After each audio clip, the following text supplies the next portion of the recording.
We're all good. We're all good. Okay. So we ready to get started? I am Janine Jakes. I'm the founder of the Equine Rescue Network. Many of you follow the Equine Rescue Network. And I always think of myself as unpopular in a really unpopular world. And so I want to thank you guys all for showing up, because so many people don't even want to recognize the issue of unwanted horses. And we're all here trying to learn more and figure out where they come from and what we can do about it. So let's jump in. Many of you don't realize that I have a master's in business administration, a master's in computer information systems, and PhD in computer information systems, and I'm also a professor and program chair at the New England College of Business, where we are today. And I want to thank you guys for coming. But all of this is really completely irrelevant other than the fact to the horse business, other than the fact that it makes me look at the horse business from a different light. I'm not emotional because I'm a business professional, and I've had lots of business training, and all of the technology training has allowed me to build the Equine Rescue Network to 226,000 very active equine advocates, which allow me as a rescuer to network and find homes and raise money and really drive the network forward so that we can do a lot of good things, including educate people on the issues of unwanted horses. As a business professor, I just look at the industry as like, really, where's, I look at a very macro level, and then I drive down. So that's what we're going to talk about today, is kind of where all these, what's the macro level, and where are all of these horses coming from? Why is the population of unwanted horses growing? And some of the areas that we can focus on in order to solve them collaboratively. I'm also terrible at this clicker. Am I hitting the right one? Yeah. Oh, there we go. I can also click. This is my latest book. It's called Lost Horses, and unfortunately this is my single last copy because I didn't order enough for the last group of mailings that I did. And I'm going to talk about one of the chapters in this book, which is the business side of unwanted horses. So you don't have to take notes. Just buy the book. All proceeds to the book go to the Equine Rescue Network. This is the business side. Also in the book, I talk about how to go out and rescue, some of the very fun and funny stories when you start going in and rescuing animals that have, that are in need. And it's really I've met so many great people that are doing great things. And I was thinking today on my drive in here tonight, I was like, I don't think I've ever rescued a horse. And I know there's other rescuers here in the audience. I've never rescued a horse that I've regretted rescuing. I've rescued horses that I had unintended consequences and unexpected experiences, but I've never regretted any of the horses that I've rescued. So anyways, I talk about some of those experiences in the book. So it's not a doom and gloom, blood and guts kind of book. It's all about, it's very business, and I don't talk about anything bad, nor will I talk about anything bad. I'm not going to show you horses hanging from their hind leg tonight, so we keep it on a very light level. Oops, I'm terrible at this clicker. There we go.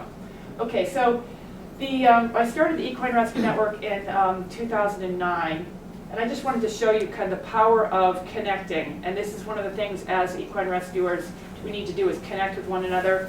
That's what the Equine Rescue Network is really we don't have barns and stables and lots of volunteers. We're just a network of people that connect together. And when I started in 2009, we rescued 12 horses in the first year. 2012, these are all the horses that I helped in 2012. And then we come over here, and I've really built the connections, and I've worked with so many other equine rescuers, and some of them are here in the audience, and some of them are online. And if you look over here, we did 19 horses and donkeys in October. So we're averaging between 15 and 25 horses and donkeys too. I'm on a donkey binge, but horses and donkeys a month. But I want to go back and really talk about how the industry has changed. So back in the day, when I was younger and when kids were younger, we were just more acclimated towards the equestrian lifestyle and the ponies. We would just jump on anything and ride. And the life of the younger generations who had horses, it was like, okay, let's grab a pony, we'll put all the children on it, and don't forget the umbrella in case it rains. And you rode with halters and lead ropes, and everybody fell off a number of times, and if you're gonna go swimming, you might as well bring the horse so you can dive off of it. And the families all joined together on Sundays to go riding. much more integrated into the family lifestyle than it is today in today's world. Today's world, people pay a lot of money for good ponies and good horses, and you can be a bad rider and still stay on, and that's the difference. Nowadays, you have these young kids who have these big aspirations of ponies, and parents who love the helicopter parents who love their children, and they want to get them a pony that's safe, which has good and bad consequences. There's a lot of money now in horses, because if you can get a pony, you can spend a little time training it, and you can sell it for lots of money, because parents will pay lots of money for a safe pony that's not going to kill their child. However, when you go out riding nowadays, the thing that I've seen is all of the people that I ride with, they don't fall off a lot. Now, when I was a kid, we would go out in the backyard bareback and play cowboys and Indians, galloping around on little ponies, and we'd fall off several times in one day. They were little ponies, and we just had that little plastic hat with a strap, and it was what you did. And if you talk to a bunch of young riders, they can actually count how many times they've fallen off, and it's not in the same day. They fall off 3 times in riding. In order to get better at a sport, you know, and especially if you're getting on a horse, you should expect to come off it involuntarily on occasion, but that's more of a disaster. So everything about riding is kind of it's a different thought process. It's all very liability focused and safety focused, which brings lots and lots of money on both sides. Which I talk about now is the perfect storm, okay? And it's kind of funny, you've got a bunch of different things here. So let's start with Superman. Superman was, an equestrian, and he, we all know, sustained a quadriplegic accident and eventually died from his injuries riding. If a horse brought down Superman, can imagine like what every parent thinks. Like, my son plays football, and I think, thank God he plays football and didn't want to ride horses. It's much safer to be on a football field. So I think that it's a little bit of a perception that horses are dangerous. However, horses are also a little bit dangerous. When I was growing up, we had all of our horses turned out in one big field, a gigantic field, and when even the race horses that raced at Suffolk Downs, we would go out to the field and catch that racehorse, and it would be at the 3rd race that afternoon. Everything lived outside. And nowadays, horses are so valuable because we put so much time and energy into their training and to train them to be safe that we bubble wrap them. We put them in stalls for 22 hours, 23 hours a day, and then we turn them out in little pens like this. And they go out and they might frolic around for a few minutes, and then they stand like, what else am I going to do? And they don't have a chance to really sow their wild oats until you go cantering in the ring, or you go cantering across a field on a trail ride, and then all of a sudden they've got those wild oats to sow. And on top of it, we've invented all these supplements to feed our horses. So we're actually giving them high energy fuel and then keeping them here. So I think it's creating this perfect storm. And I actually have a friend who, she bought a horse recently she went out on a dude ranch vacation, and she bought the horse that she rode for a week. Loved the horse. It was the quietest thing in the world. 6-year-old, big, handsome, 16-3 quarter horse. And brought it back here. She rode it here for a while. It was a little thin from the travel from Colorado back here, so she gave it a bunch of supplements. And it came from a field like this into a field like this. And she took a pretty serious tumble recently, a concussion and the whole 9 yards, because he was perfectly quiet till one day he wasn't. And I was like, well, what's he doing for turnout? What have you been doing? And she's like, oh, I never even thought of that. So we're seeing that the lifestyle of the equestrian and the lifestyle of the horse has changed, and people come off more. And horses explode more than they used to. But what happens when you have a horse and you fall off of it and it bucks you off and it bucks you off? How easy is it to sell a horse nowadays? Especially if it's a horse that's bucked you off. Especially if it's a horse that's put somebody in the hospital. Like this horse that she fell off of, it's a perfectly good horse, and he will be a good horse again, but he was just put into a bad situation.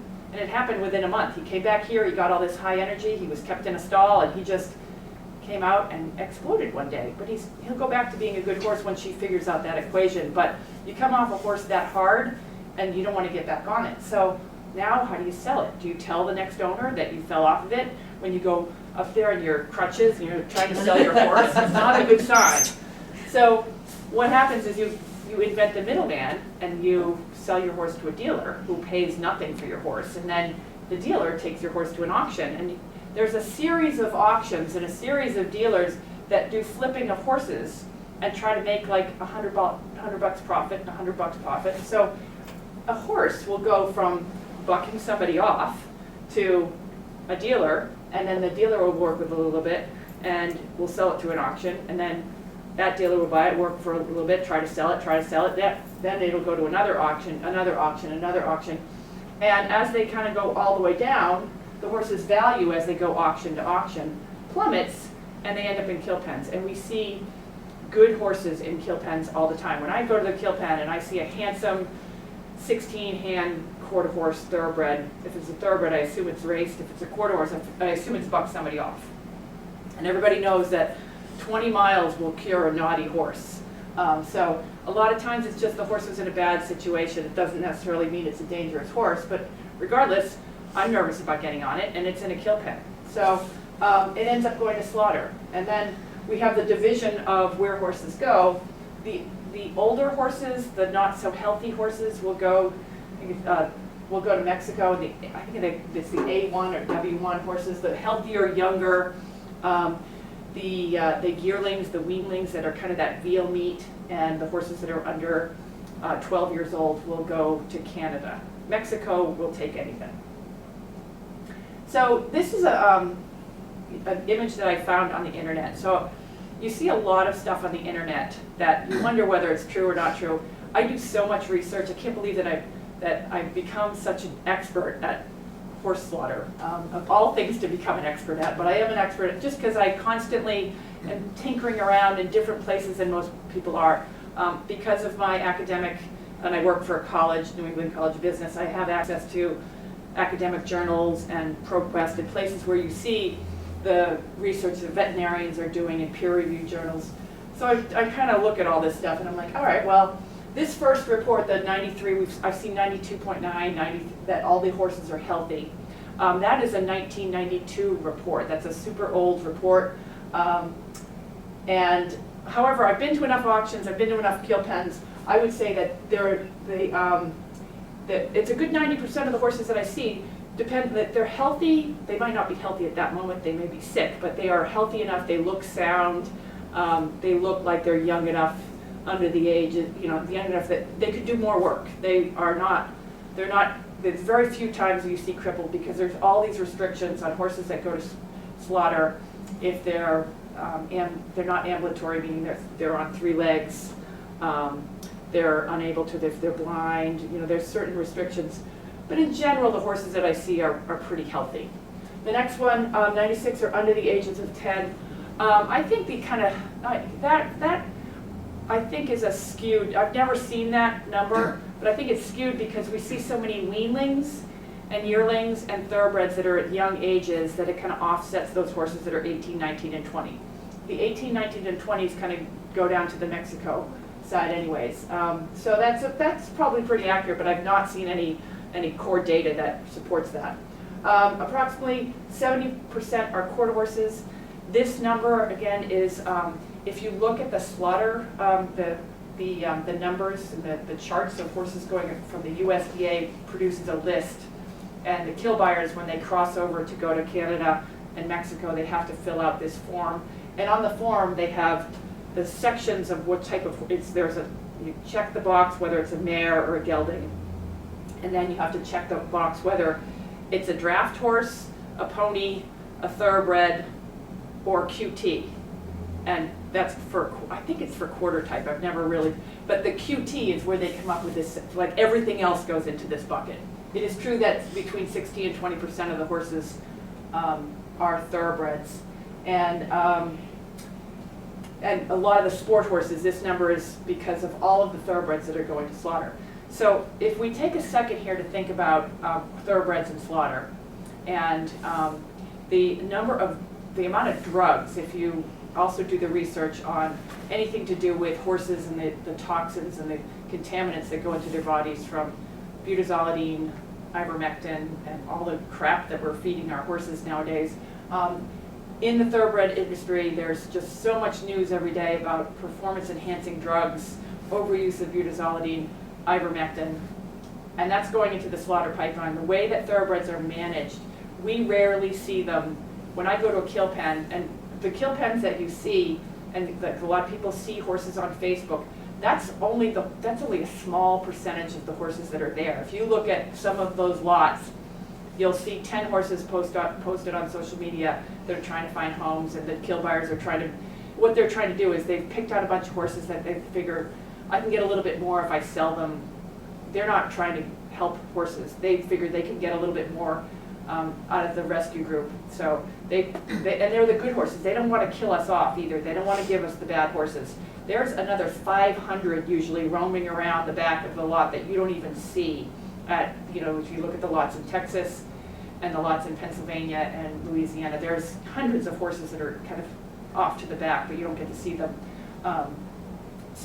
In those back lots are always groups of thoroughbreds that have, because a lot of the racetracks, they have no slaughter policies. So if the owners and the trainers have horses that they raced and owned that are found in the slaughter pipeline, they will lose their license. And that's why you see things like acid on the lips of tattoos to remove all the identification.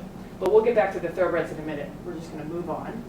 So let's do the math, okay? So we understand that these horses are, there's a lot of use left in these horses. There's just too many of them. The unwanted horse population is estimated at 170,000 horses in America that are termed unwanted, meaning their owners don't want to pay their board bill. They're already in the slaughter pipeline. Between 100 and 150,000 horses per year are slaughtered.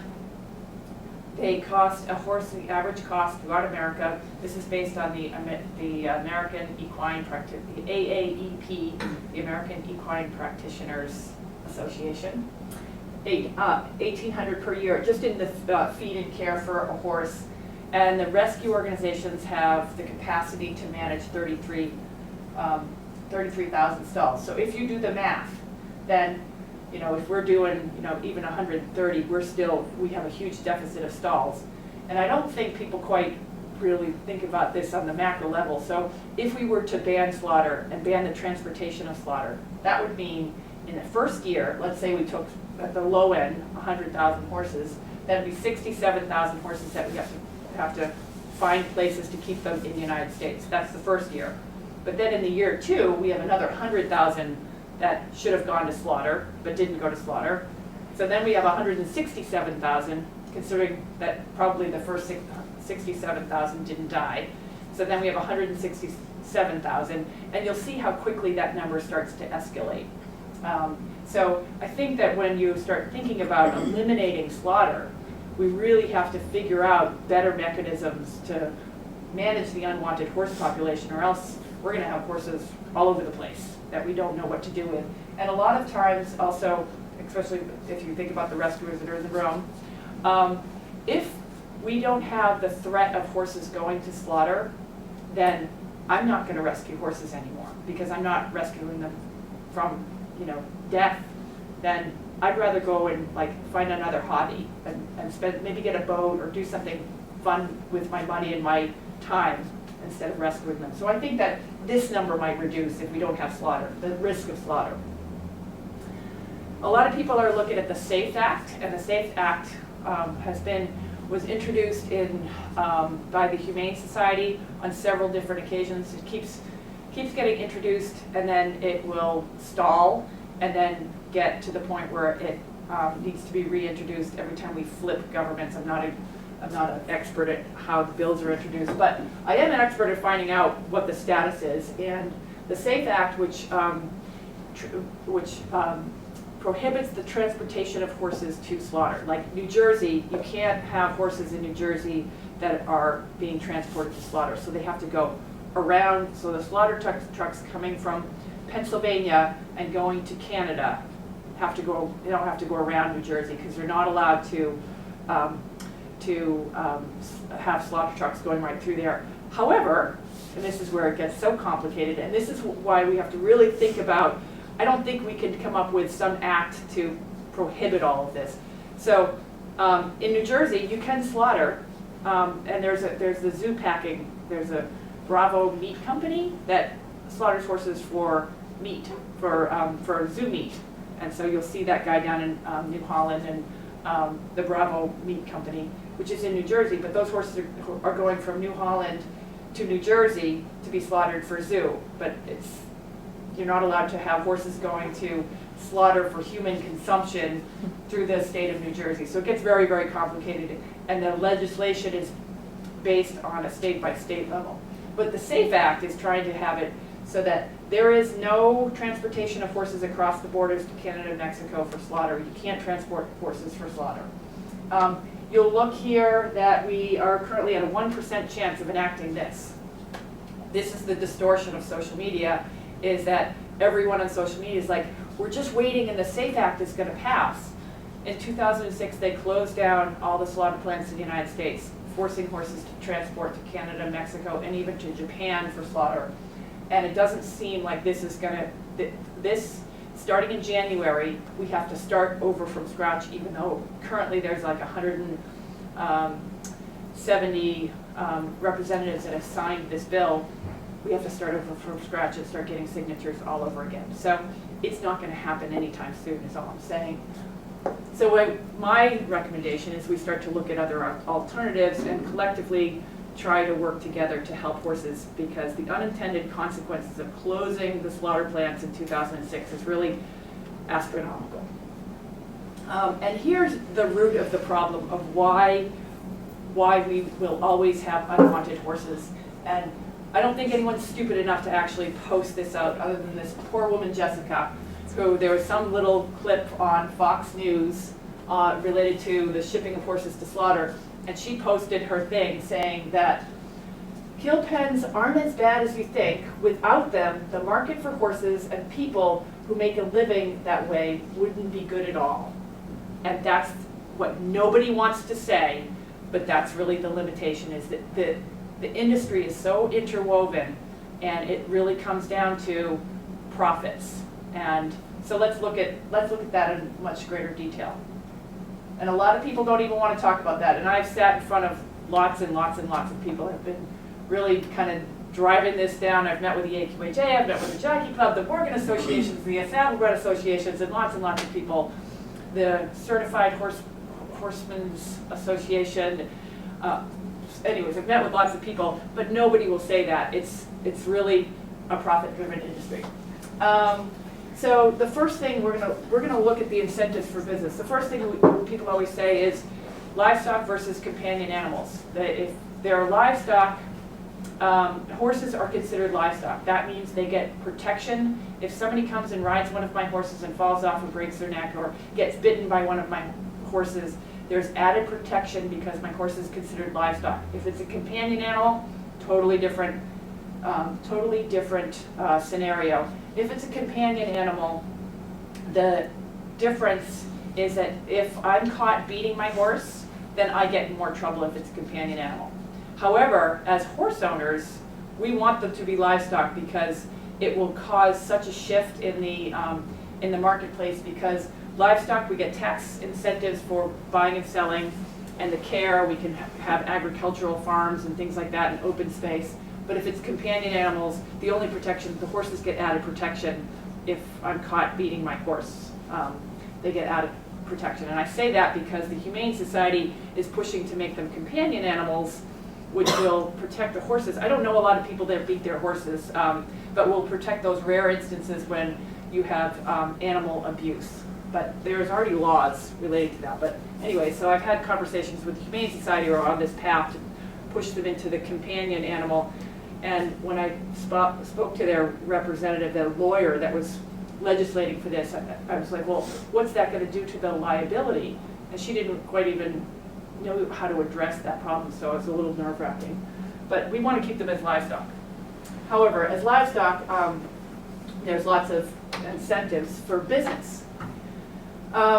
We've seen in the tax incentives and how that ties into the number of horses that go, there's a correlation.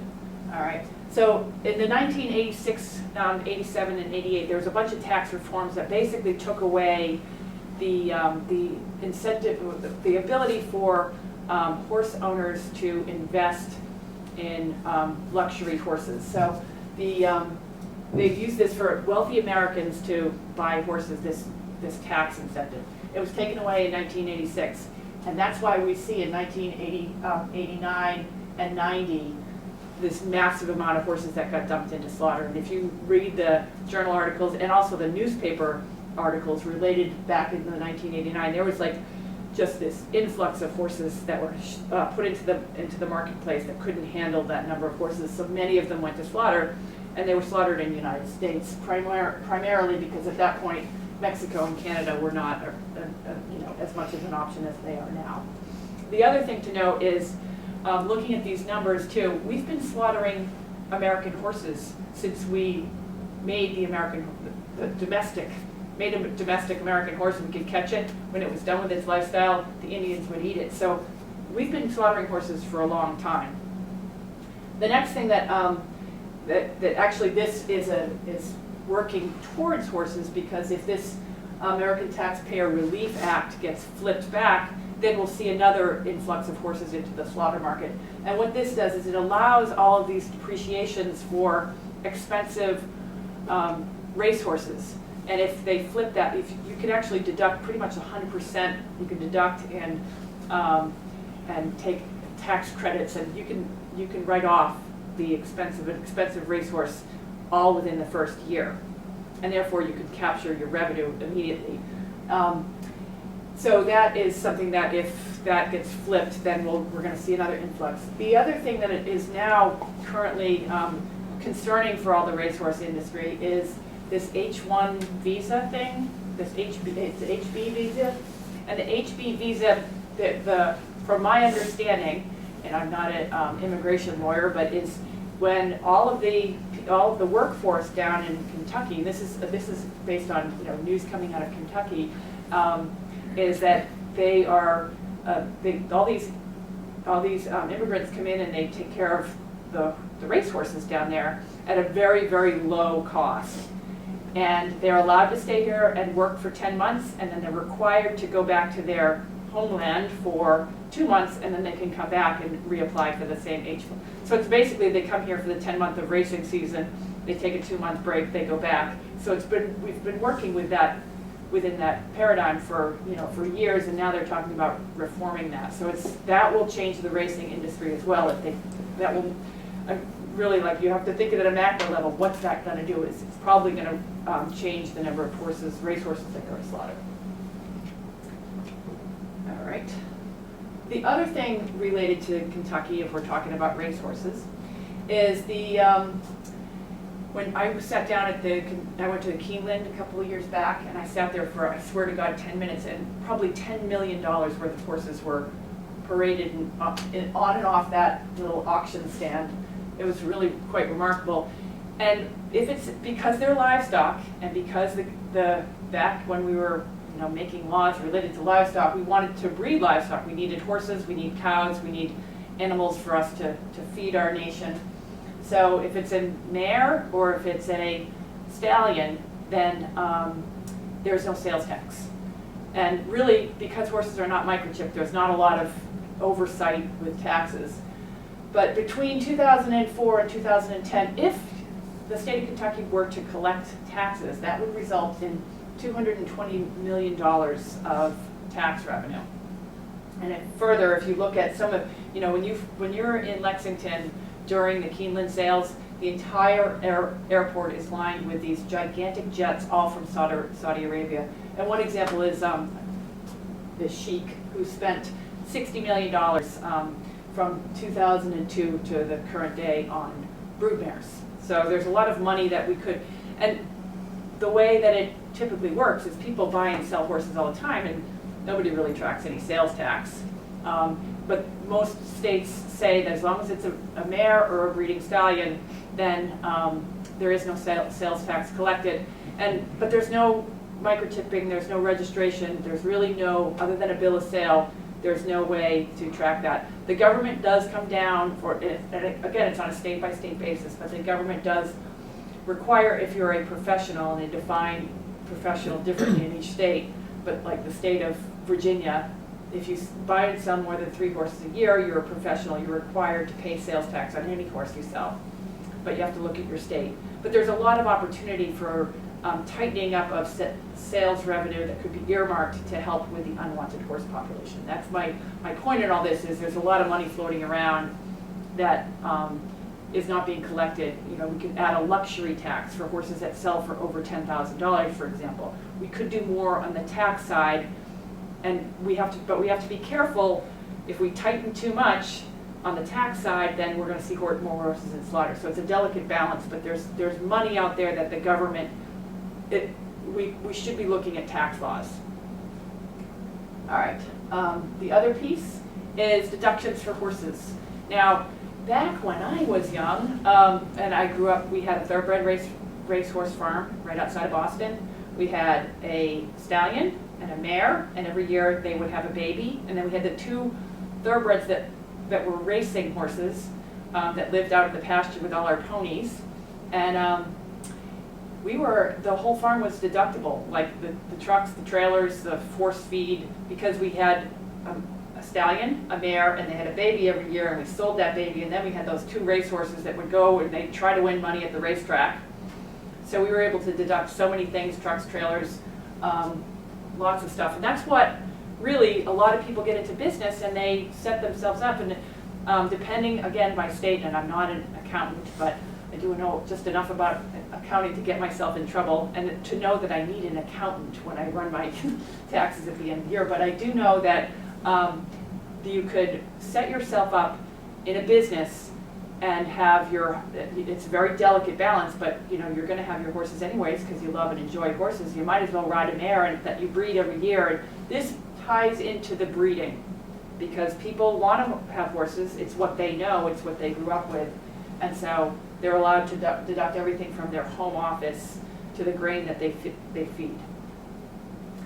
And to further that, in our equine studies programs, there's, you know, at the collegiate level throughout the country, they teach reproduction. And equine studies, there's equine management degrees. They're all teaching how to breed and rescue and how to be in the horse business. But none of them are focusing on how to rescue. And some of them now are getting into the therapeutic riding. This is my favorite one, is whoever's breeding too many horses or donkeys, we've got enough. And we're teaching our young students and our young college-age teenagers that it's a good idea to get into the equestrian business and breed horses. And my mother always told me that the only way to make a small fortune in horses is to start with a big one. And we all who have horses, and you know, as a rescuer, I think of every horse as one step away from being worthless, one bad step away from being worthless. So I think of every horse that I have, I love them all dearly, and I've got some great performance horses, and I've had some great performance horses, but I don't do it as a business. But if I did do it as a business, I would much prefer to go for tax exemptions than tax deductions. So if you are a rescue organization, you are tax exempt. You've applied for a 501c3, which nowadays the IRS, for those people in the audience who've gone through the process of establishing a 501c3, it is a 26-page form, and you need a lawyer. It's a very laborious project. However, they've come up with the 1023EZ form, which is 3 pages. So they've just recently came out with that, which means that, you know, back in 2005, we only had 500,000 nonprofits in the United States. 2016, we've got, based on GuideStar, I do spend way too much time just researching weird things, but we're doing a lot of, at the college, we're teaching nonprofit management and things like that, so it's not just, I enjoy doing this, but GuideStar has reported 1.8 million nonprofits, and that's before this 1023EZ form. So I think we're going to skyrocket. I know a lot of people that are what I call the micro rescuers that rescue a few horses here and there that are starting to think, it's so easy, I'm gonna do it too. So either way, I think that more people should be thinking about starting, and especially in the education system, starting to think about going towards the starting a rescue organization. Of course, there's no money in that, but there's a lot of good, great things to do, and a lot of tax exemptions and deductions that you can claim for your rescue organization, or equine-assisted activities. They used to call it therapeutic riding, but I think it's called equine-assisted. And what I'm trying to do is combine the both. So some of the horses, especially the donkeys that we rescue, are swapping over, and I'm using those, or I've got volunteers that are using those for, I call it mini therapy, that our donkeys are starting to go into youth programs and go to visit nursing homes, and we do a donkey walk to help veterans and things like that. So we're kind of combining the two. But this is what I think I personally would like to see this into our academic programs versus teaching the students to breathe. I try to keep my opinions out of it as a good researcher. I just try to present the facts. But all right, so microchipping. I've been fascinated with microchipping since I was getting my PhD.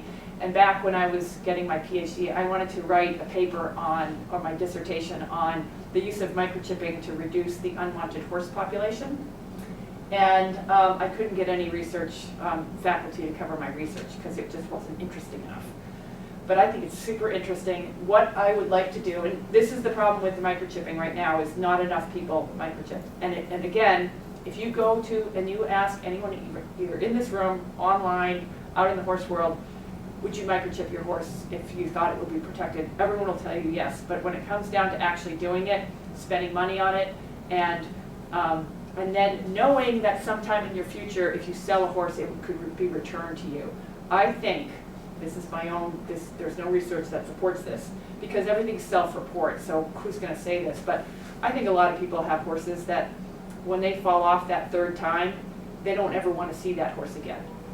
Or they don't want to know. They want to pretend when their horse gets to be 18 years old and they send it off with someone else, they want to just assume everything's okay, and they don't want to know. And we've, the Equine Rescue Network, this has happened a number of times. We've rescued horses from slaughter and had the original owners contact us and saying, we never knew. We had no idea. We had no idea. And then I said, well, do you want it back? Because we don't want it. And they're like, no, we don't want it back. We just didn't know. But I think that there's a lot of opportunity, because there are a lot of people, like any horse that I've ever ridden, I would take back. Even if I have to humanely euthanize them, then I think that there's an opportunity for a microchip lookup tool where we could have a phone app. I'm just going to grab my phone here. We could use a phone app so that, and this is one of the initiatives that I've started, but I've also learned the hard way that people don't want to microchip their horses. But at some point, I think it's going to be a requirement. So I would love to develop a phone app, and I've actually partnered with a group down in Louisiana that sells microchips and has a dog registry and also we've designed a small horse registry where you could download this phone app and then use your phone. Eventually your phones are going to have RFID scanners in there, but right now they don't.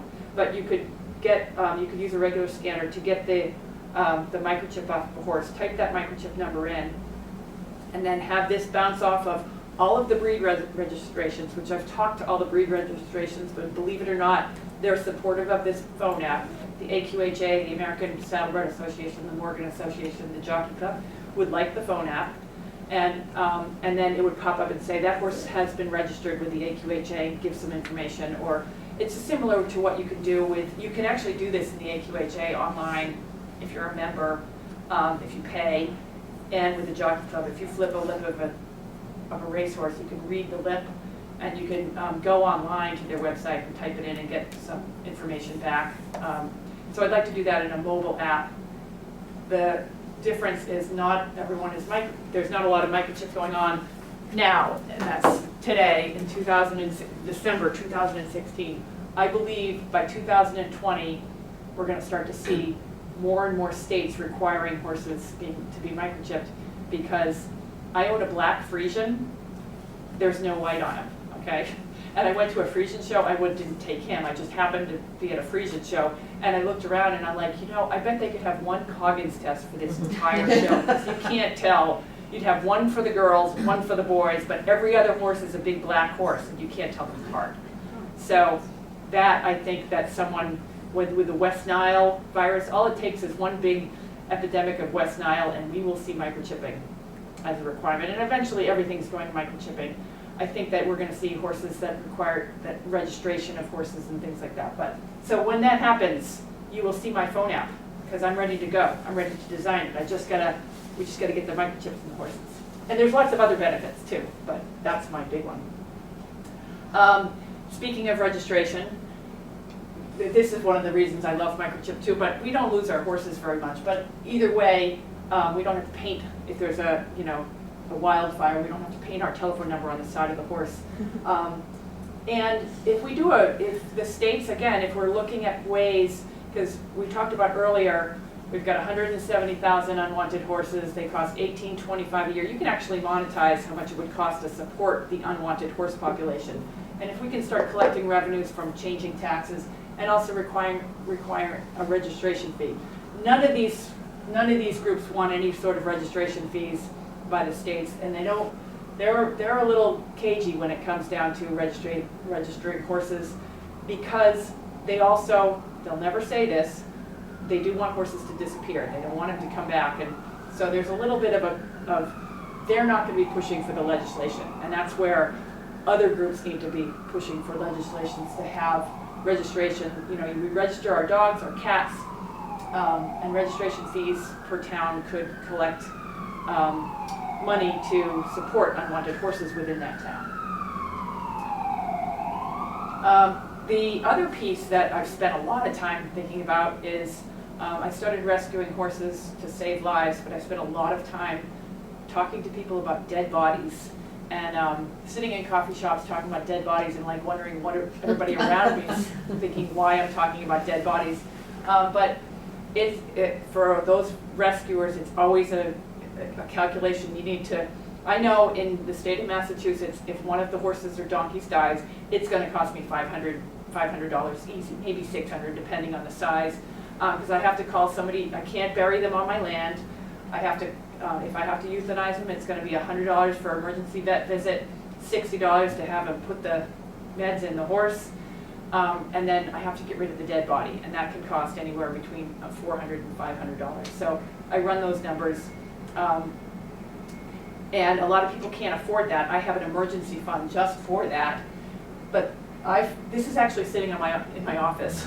This business card that I found down in Pennsylvania of a guy that's all he does is he removes. But I was at a conference and I met. I was reading a paper that I found someplace in one of those journals about rendering plants. And I actually was at a conference and I met one of the guys, Dr. Lentz, who was involved in one of the papers, and I was asking about it. And what he was talking about was rendering plants. Do you even know what a rendering plant is? Well, I called a bunch of rendering plants. I didn't know, of course, when I started rescuing horses, I never really thought about all this, but rendering plants are typically located close to a slaughter plant, and they take all of, you have to have a fairly healthy animal to go into the slaughter plant for human consumption. But all of those down calves or down horses that fall down in the truck and horses that just need to go away, and animals that are not live and healthy for human consumption, there's usually a rendering plant across the street, and they will take, there's 250 rendering plants in the United States. They will take horses, some rendering, and they take them much cheaper. There are rendering plants in this country where they will take your horse for free because they will use the carcass.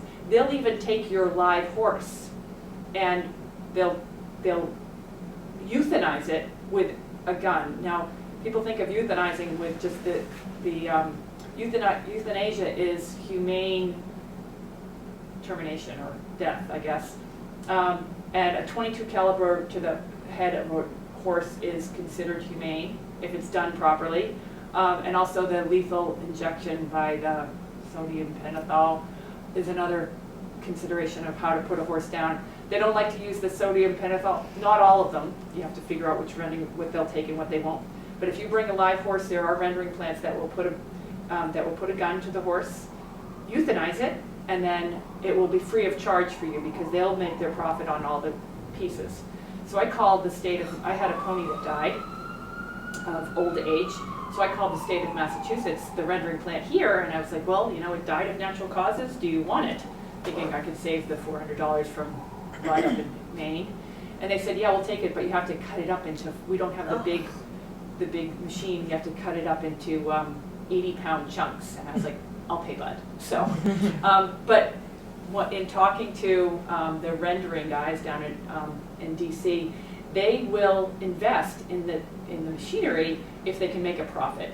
Rendering are, you know, these men are, I'm assuming women now too, are running plants to make profit, and that would be an area where we could at least reduce the cost of removing animals as needed.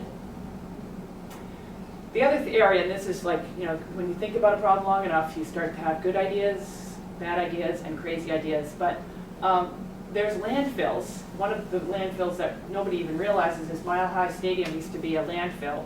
So with landfills, they're all over the country. There's actually 560,000 acres of landfills. And they require 30 to 50 years of no activity, and then they can be repurposed for anything. There's a landfill that's right down the street from my house. It's about 35 years old. It's a 27-acre gigantic field that the town cuts, and you know, it's just big open. They used like an acre to put in a little baseball diamond, and the rest is open. Why don't we put in a gigantic fence around the whole thing and use it for the community, for retired horses, for a sanctuary for horses that are within our area, that instead of sending them to slaughter or at the owner's expense, then we just, you know, that we have the owner fill out some forms. They give a $400 disposal fee in case the horse dies. We have run-in sheds. They live organically, and when it's time to put them down, we put them down. So landfills are you know, an opportunity for us to think, because there's landfills in every community. There's, you know, people have needed to get rid of trash, and there's, you guys, if you're thinking about it, there's probably a landfill that's near you. Why don't we push to make them into sanctuaries before they continue to make them into parks?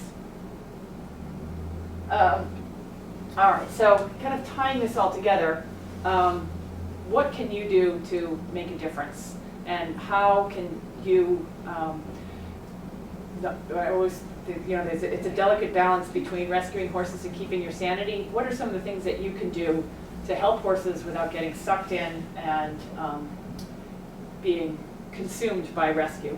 And one of the things I got to remember is, like, every horse that I've rescued has brought some value. And I've worked with so many people. I'm working with, you know, I'm rescuing horses. I have, right now, the gig that I have is, I've got someone that goes into the back lots, those areas in the back of the kill pen, a volunteer, and he'll pull out a few horses. He'll bring them to Virginia for us, and then we'll kind of migrate. We either find homes in Virginia or Pennsylvania and just kind of migrate them out. And I recently had a woman who, believe it or not, I got tired of people, you know, I have a little barn at my house. I don't like to bring horses home, but I have. And I brought home 2 very sick horses that were emaciated. So my neighbors called the police because they thought I was starving my horses.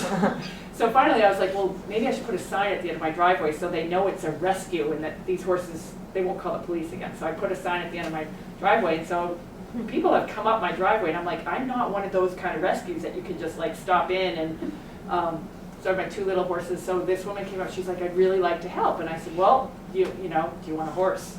And she said that she would take in a young horse. So I immediately was like, well, I've got 3 down in Virginia. She's like, well, you know, I needed something. I'm going to call a friend, and we'll go down and then pick them up. And I was like, okay. So she jumped in her car, in her truck, and drove to Virginia, picked up the 3 weanlings. And it was an exhausting drive. But I see, like, she's so excited about these horses. And I've been doing it for so long that I'm just like, oh, it's another horse, you know, just ringing through.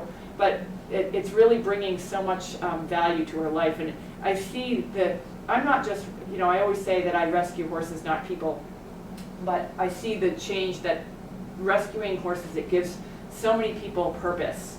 And if you have room in your barn, to rescue a horse, especially the donkeys that we rescue, we bring in these wild donkeys that you can't even get near.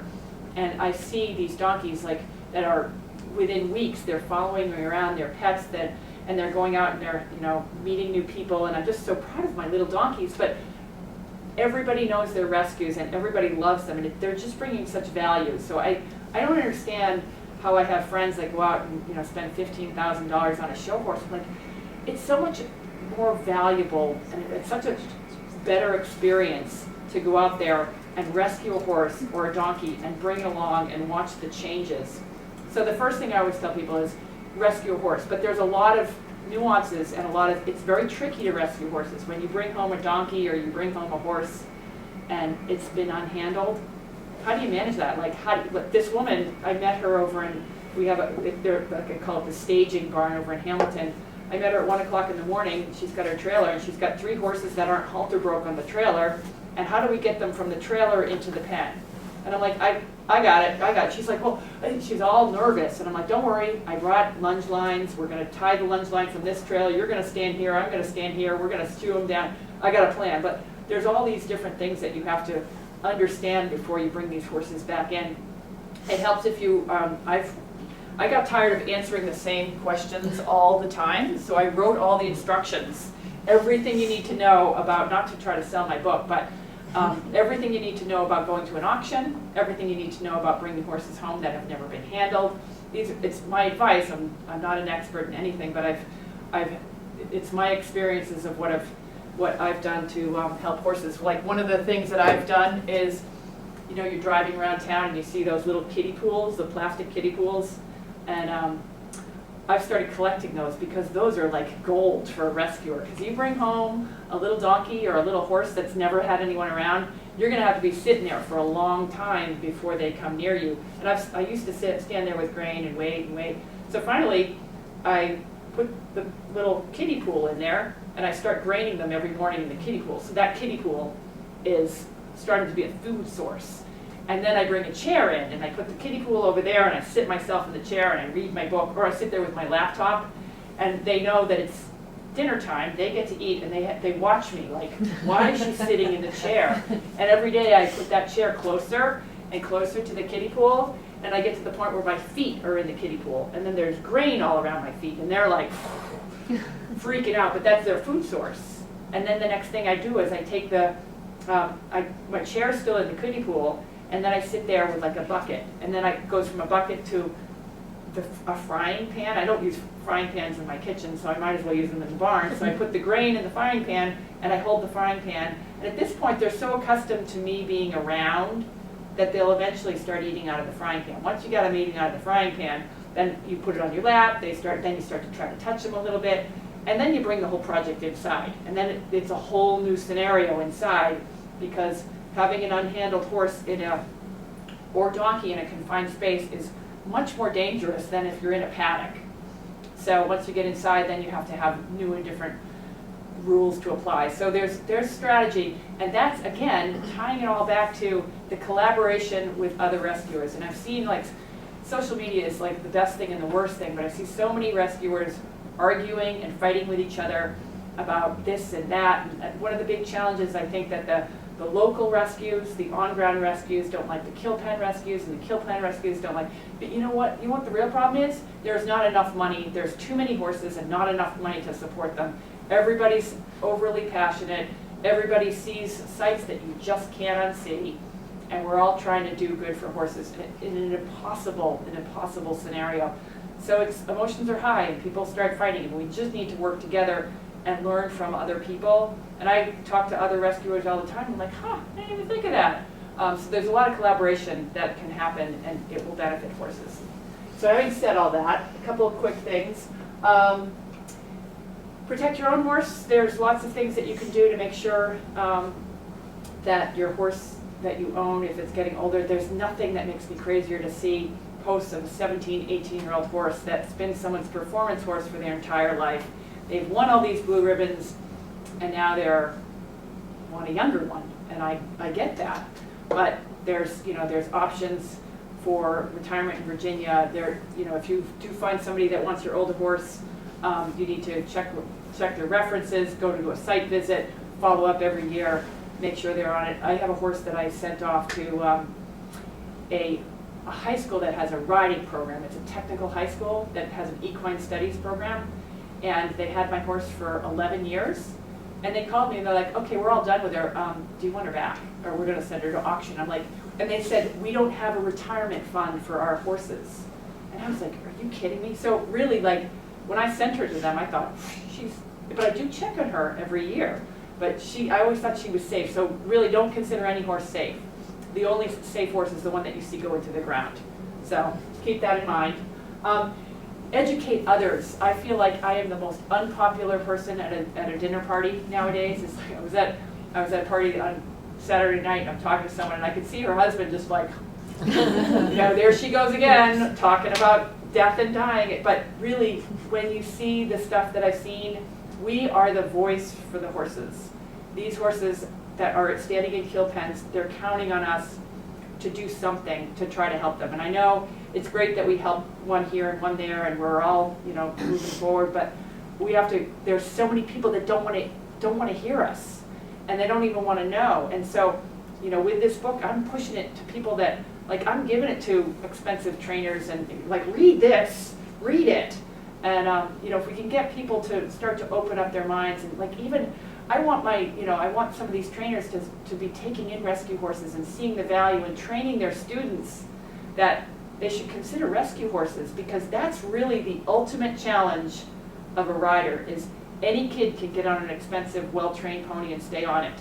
You get on a horse that you pull out of the kill pen and you know nothing about it, and you have to get on it. That's an equestrian. So really, we need to start training the younger generations. Micro rescues, as I mentioned, everybody should bring home at least a donkey, and then start your own 501c3, because it's easy now with the 1023 easy form.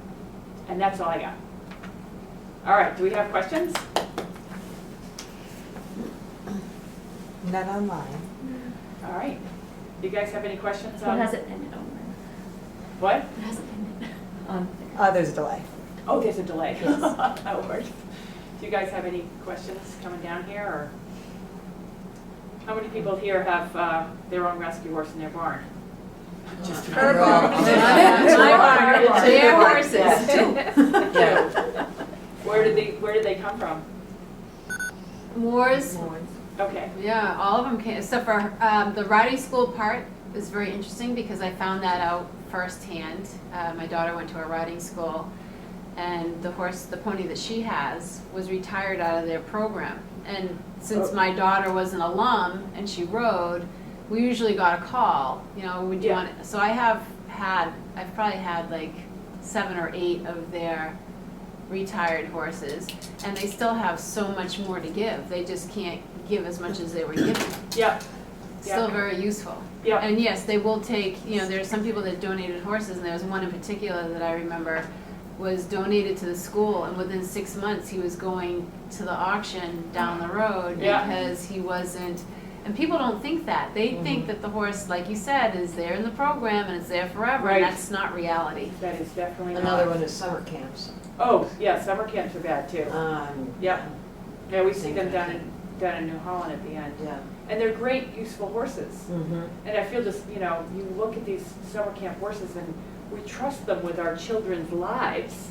And they take them for trail rides and they stand quietly on the cross ties, and then they're standing quietly tied to a wall at New Holland. It's pretty sad. But there's so much more life to them. One thing I wanted to actually add to something that you can do, right, educating others, and we just had a situation like this actually at our rescue this week, is educate the horse too. And right now we have, Louise is how old? 5. Came in full from the kill pen, had her foal in the spring, and so she's very young and she's totally, as far as we know, uneducated. And a woman came to the farm, fell in love with her, wanted to adopt her, but there was no clear life plan for her. Yeah. And she said, I'll keep her forever, but that gal is probably in her mid-60s, Oh, yeah, yeah. So, and what Yeah. so And you we, hate to bring that up, like, you know. no, well, no, I did, Horses I gonna live did, here. I did, right in the parking Yeah. lot. You're a dinner party. And, girl. you know, right in the parking lot. And, because I also volunteer at the SPCA in New Hampshire. Yeah. And we get so many horses in their teens who have been in people's backyards. They know nothing. They're uneducated. Yeah. So it's very Yeah. hard Yeah, to rehome them Yeah. because they're older and they have no knowledge. yeah, So we decline the adoption of this one pony until we get it educated. And yeah, then it's a little bit more assurance that she's more marketable herself and she Right. will be able to do a job and Yeah. go on and do. and you know, well, just- in that you whole know. process is, as you educate the horse, you're adding value, and Right. the more educated, the more valuable, the further away from the slaughter pipeline. Yeah, and that's really the whole point. And so we said no, and this woman really wanted her, and it was a really hard thing that and she would have been a good owner, but we Yeah. said, no, the safe thing, the right thing to do for this pony is for us to educate her, get her trained, so then she has Yeah. she has skills. Yeah. So. I try to get Yeah. people, like I always say that there's a couple different ways you could solve that type of problem is if she really wants the horse, then she can write a check and pay you guys to train it. True, That and crossed she my did mind. not, Yeah. and she did not Yeah. offer, That's- so, yeah. we kinda knew that it Right, wasn't that was not the gonna be a right good match. fit, yeah. But yeah, that's one way to look out for them, is to just make sure that they have skills. Yeah, it's so you hard know. when you get older horses that are, 10 years old and not even broke. Oh, we have, at the shelter, we have 50 in their teens, Yeah, or they might have had some early training early on, but then they sat in somebody's backyard, yeah. and now what? So, Now, what do you do with those horses? well, we're working on it. Yeah, yeah, You yeah. know, Yeah, and it gets to be like it's a very delicate balance because it's a little dangerous to get out there and you don't have that base of equestrians that can get you up and on a horse, Mhm. and get a horse going the way that 10 years, like I find good talent, good equestrian talent down in Virginia and Pennsylvania, Mhm. but up here in, I don't know about New Hampshire, but in this area, Very hard to find a very rider. hard. Like people Yeah. don't know how to break a horse. And I'm, those years are behind me. Us too. Yeah, we don't ride the bucks out no more. Yeah, yeah, I pass that on to someone. I'll lunge first. Yeah, so it's really, Yeah, and that's- your heart goes at, like, it's so hard, you have to, when you're evaluating horse at Moores or New Holland or any of these kill pens, it's hard to say no to horses when they just look like they really need you, but then you get them home and you're like, oh, God. Mhm. So it's definitely, there is no answers. There is no answers, and in every direction that I look, I just don't see anything changing substantially until we all start working together at new areas. But right now, I just feel like everybody's like, oh, the SAFE Act's gonna pass, and that's just a distraction from if we really face the fact that we've got unwanted horses and we've got to figure it out. I think that we need to start looking at different solutions. Well, I like the we think landfill. pardon? The landfill idea. That's a really interesting. Yeah, we just need to have someone, like, I've been so committed to just trying to do so many different, we need to have one person, like, when I was looking at the one in my town and I figured out when it was, I did all the research and I figured out even who's the lawyer that closed the deal and did the close up of that landfill, and I was like, well, maybe I should, and I'm like, no, I've got too many things going on right now, but all it takes is like one really committed volunteer to be like, I'm gonna figure this out, and and once we get one, and even like if you have a landfill, like you put up how bad would it be to put up a wire mesh fence around it? You could even make walkways so people could go visit the horses and Educational. and you could make it educational, you could put a lean-to, and it's organic. If the damn horses die at that point, then, it's not, That was there's not, that was meant to be. we're not gonna be blanketing them every day, but have, somebody needs to go by every day and check on them and hay and whatever. And hire a retired veteran for that. Give them a pickup truck and, I bet they'd love it too. Yeah. And then you get the farm, the Middleton farm where the correctional facility. Yeah. You know, Oh, inmates right. that are on work release. Yep, yep. So there's a lot of, you could really tie the community in, and if every community had access to one landfill sanctuary, then all of the horses within that community could They'd go have into somewhere to them. go. Yep. So that would, that would be amazing. And the owners have to write a check at the beginning, the end of life check, Yeah. so that when that horse dies, you have that money to go. I mean, you can even charge it like, $50 a month. But right now, if you send a horse down to Virginia, you gotta pay to get it down there, and then it's $250 a month. But if it's something local, they could pay like a $50 fee a month, and, I'm Maybe sure a even lot of people would find volunteer it. hours, Yep, Mhm. yep. if you were doing local. Because that's one of the pieces, is land has gone away. Mm. The land has gone away.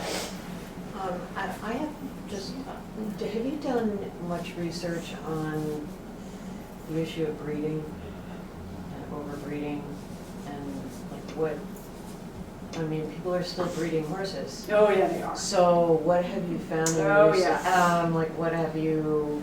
Yeah, I well, mean- the thing that I see, what is happening with overbreeding is, you have like the AQHA, and everybody thinks overbreeding, you think the AQHA, but the AQHA, they have, their breeders, they'll breed 10 mares, and they will pick the best of those 10 foals.